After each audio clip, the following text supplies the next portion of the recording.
sa malupit na kalupaan ng Hilagang Bayan, kung saan ang bawat araw ay pakikipaglaban para mabuhay, isinilang ang isang bata sa gitna ng kaguluhan.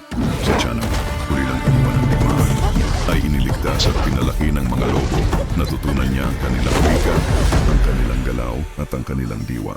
Habang siya ay lumalaki, nakipag-ugnayan siya sa isang alamat, ang abu-abu na lobo na nagbunyag sa kanya ng tungkol sa Sunfall, isang madilim na puwersang sumisira sa lupaing kanilang kinagisnan.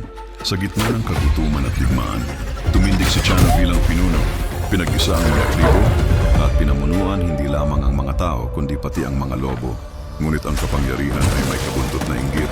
Ipinagkanulo siya ng kanyang matalik na kaibigan si Jayan. Sa isang gabi ng pagtataksil, halos malikol ang kanyang pangkat.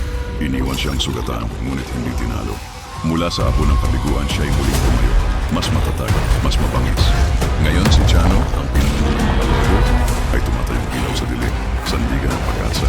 Sa kanyang palasong walang kapantay at sa mga lobo sa kanyang gabi, lumalaban siya hindi para sa dangal, kundi para sa kaligtasan ng kanyang bayan.